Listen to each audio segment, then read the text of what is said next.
Friends, welcome to my channel. நம்ம இன்றைக்கி எதை பற்றி பார்க்க போகிறோம்னா, இந்த market crash or market correction வாங்க இல்லையா, ஸோ அதை பற்றி தான் நம்ம பார்க்க போகிறோம். நம்ம இன்றைக்கி நடந்தது பார்த்திங்கன்னா, அது மார்க்கெட் கிராஷ்ன்னு சொல்ல முடியாது, அது ஒரு மார்க்கெட் கரெக்ஷன் தான். என்னென்னா, லாஸ்ட் ஒரு 5 டேஸாகவே மார்க்கெட் ரொம்ப லோவாக போயிட்டே இருக்குது. ஸோ இது நம்ம லாஸாக பார்க்காம ஒரு ஆப்பர்ச்சுனிட்டியாக பார்க்கணும். ஸோ லாஸ்ட்டு ஃப்ரைடே பார்த்தோம்னா மார்க்கெட்டில் நிஃப்டி 50 24,758 இருந்துச்சு. ஸோ இன்றைக்கி நம்ம பார்த்தோன்னா அரௌண்ட் 23,887 இருக்குது. ஆல்மோஸ்ட் ஒரு 900 to 950 பாயிண்ட்ஸ் ரெடியூஸ் ஆகிருக்கு. ஸோ இது எதனாலன்னு கேட்டிங்கன்னா, முக்கியமாக ஒரு 4-5 ஃபேக்டர்ஸ் இருக்குது. ஸோ அதனால தான் மார்க்கெட் எஸ்பெஷலி நேற்று ரொம்ப டவுன் ஆகிருக்கு. ஸோ யூஎஸ் ஃபெடரல் கவர்மெண்ட் அந்த இன்ட்ரெஸ்ட் ரேட்டை ஒரு 25 பேசிஸ் பாயிண்ட்ஸ் ரெடியூஸ் பண்ணுறதா அனௌன்ஸ் பண்ணியிருக்காங்க. ஸோ அது ஒன் ஆஃப் த ரீசன்.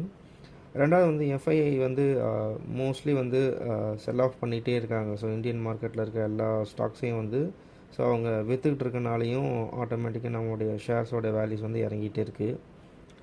மூணாவது என்னென்னு பார்த்தீங்கன்னா, ருப்பீஸோட காஸ்ட் ஏறிக்கிட்டே இருக்குது. விச் மீன்ஸ் யாரெல்லாம் அதர் தென் இந்தியாவில் இன்வெஸ்ட் பண்ணியிருக்காங்களோ அவங்களுக்கும் அது பெனிஃபிட்டாக இருக்கும். பட் இந்தியன் மார்க்கெட்டை பொறுத்த வரைக்கும் ரொம்ப ஹையாக போயிட்டே இருக்குது. ஸோ 85 தாண்டி போயிட்டுருக்கு. ஸோ ஆல்மோஸ்ட் இன்னொரு 2-3 இயர்ஸில் 100 தொடர்றது கூட வாய்ப்பு இருக்குது. ஸோ இதனாலேயும் ரெடியூஸ் ஆகிட்டுருக்கு.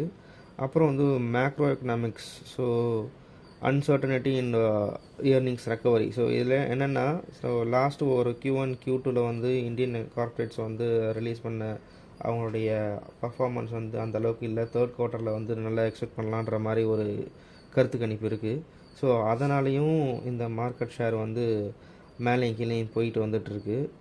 ஸோ இப்போ நம்ம பார்க்க போனால் இந்த நிஃப்டி 50ல் எதெல்லாம் ரொம்ப லோவாக இருக்குது அப்படின்னு நம்ம பார்க்கலாம் இன்றைக்கி. என்னென்னா, நேற்று நடந்ததில் நான் முன்னாடியே சொன்ன மாதிரி எப்போல்லாம் மார்க்கெட் ஒரு கரெக்ஷனோ இல்லை மார்க்கெட் க்ராஷோ நடக்குதோ அப்போல்லாம் நம்ம பேனிக் ஆகாமல் முடிஞ்ச அளவுக்கு ஓரளவுக்கு நம்ம கையில் ஒரு சேவிங்ஸ் வச்சுக்கிட்டு அந்த டைமில் அதை யூட்டிலைஸ் பண்ணணும். நம்மக்கிட்ட சேவிங்ஸ் இல்லைன்னா அது ரொம்ப நமக்கு கஷ்டமாக போயிடும். ஏன்னா அந்த டைமில் நம்மளால் இன்வெஸ்ட் பண்ண முடியலையேன்னு நம்ம யோசிப்போம். ஸோ உங்களுடைய மந்த்லி இன்கமில் உங்களுக்கு எவ்வளோ வருதோ ஒரு மினிமம் ஒரு 10% ஹோல்டிங் சேவிங்ஸ் வச்சுக்கிட்டே இருங்க. ஸோ எனி டைமும் அதை எடுக்கிற மாதிரி டக்குன்னு இம்மிடியேட்டாக எடுக்கிற மாதிரி பார்த்துக்கோங்க. எங்கேயும் கூட்டிகிட்டு போய்ட்டு ஆர்டிலையோ எஃப்டிலையோ அந்த மாதிரி எங்கேயும் போடாமல் உங்கள் பேங்க் அக்கௌண்ட்டில் ரிசர்வ் பண்ணி வச்சுக்கோங்க. ஸோ இன்கேஸ் டக்குன்னு நீங்கள் மார்க்கெட் கரெக்ஷனோ க்ராஷோ பார்த்தீங்கன்னா அதை யூட்டிலைஸ் பண்ணுறதுக்கு ரொம்ப ஈஸியாக இருக்கும். ஸோ நேற்று பொறுத்த வரைக்கும் நிஃப்டி 50ல் லாஸ் ஆன ஸ்டாக்ஸ் நம்ம பார்க்கலாம்.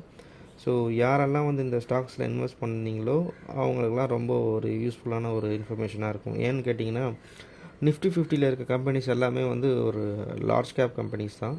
ஸோ அதோட மார்க்கெட் கேபிட்டலைசேஷன் ரொம்ப ஹையாக தான் இருக்குது. டெஃபினட்டாக இப்போ அது லோவானாலும் ஒரு 6 to 1 இயரில் அது ஒரு நல்ல ஒரு ரிட்டர்ன்ஸை தான் கொடுக்கும். அதனால் எப்போல்லாம் அது லோவில் போதோ அப்போல்லாம் பை பண்ணிக்கோங்க. நேற்று லாஸ் ஆன நிஃப்டி 50 கம்பெனிஸை பார்த்தோன்னா, டாடா மோட்டார்ஸ் அதுதான் மேஜராக டவுன் ஆகிருக்கு. ஆல்மோஸ்ட் ஒரு 3% கிட்ட டவுன் ஆகிருக்கு. அதுக்கப்புறம் பவர் கிரிட் கார்ப்பரேஷன் இது ஒரு 2.45% கிட்ட டவுன் ஆகிருக்குது. ஸோ அப்புறம் Bharat electronics, NTPC, JSW, coal, Bharat petroleum, ICICI, SBI. So இந்த செக்டாரெல்லாம் நேற்றுலாம் ஃபுல்லாக லோவாகிட்டுருக்கு. ஸோ நம்ம இதில் முக்கியமாக பார்க்க வேண்டியது என்னென்னா, எந்தெந்த ஸ்டாக்ஸ்லாம் நல்ல டிவிடெண்ட் தருமோ அந்த ஸ்டாக்ஸ்லாம் எப்போல்லாம் ரொம்ப லோவாகுதோ அதெல்லாம் கண்டிப்பாக நம்ம அந்த நேரத்தில் பை பண்ணி வச்சுக்கணும். ஸோ அது நமக்கு ரொம்ப யூஸ்ஃபுல்லாக இருக்கும். உங்களுக்கு இன்ஸ்டண்ட்டாகவே அது தெரியாது. ஆனால் ஒரு லாங் டேர்மில் நீங்கள் பார்க்கும்போது எப்போல்லாம் அந்த ஸ்டாக்ஸ் லோ வேல்யூவில் போதோ அப்போல்லாம் நீங்கள் அதை பை பண்ணிகிட்டே இருந்தீங்கன்னா உங்களுக்கு டிவிடெண்ட் ரொம்ப ஹையாக கிடச்சிக்கிட்டே இருக்கும். நீங்களே சொல்லுவீங்க, ஒரு 1 or 2 இயர்ஸ் கழித்து அவங்க சேனலில் பார்த்து நாங்கள் இதெல்லாம் பண்ணோம், இதெல்லாம் ஃபாலோ பண்ணோம், இந்தளவுக்கு கெயின் வந்துச்சுன்னு உங்களாலேயே இது பண்ண முடியும். ஏன்னு கேட்டிங்கன்னா, நான் ஆஸ் அ பிகினராக ஸ்டார்ட் பண்ணும்போதும் நானும் ஒன்றும் தெரியாமல் தான் இருந்தேன். எப்படி இன்வெஸ்ட் பண்ணணும், எப்படி பண்ணணும் எதுவுமே தெரியாமல் இருந்தேன். ஸோ இந்த மாதிரியான ஐடியாஸ்லாம் நம்ம ப்ராப்பராக யூட்டிலைஸ் பண்ணி எப்போல்லாம் அந்த லோவில் போதோ அப்போல்லாம் அந்த டிப் ஆடுறப்ப நம்ம வாங்குகிறோமோ அதெல்லாம் டெஃபினட்டாக வந்து நமக்கு ரொம்ப ஒரு டிவிடெண்ட்ஸ் கொடுக்கும், ப்ளஸ் ப்ராஃபிட்டும் கொடுக்கும். ஸோ அதில் பார்த்தீங்கன்னா IOCL, BPCL, coal, Hindustan zinc, ONGC, Canara bank, GAIL, Tata steel, NTPC, so இதெல்லாம் வந்து ரொம்ப டிவிடெண்ட் தரக்கூடிய ஸ்டாக்ஸாக இருக்குது.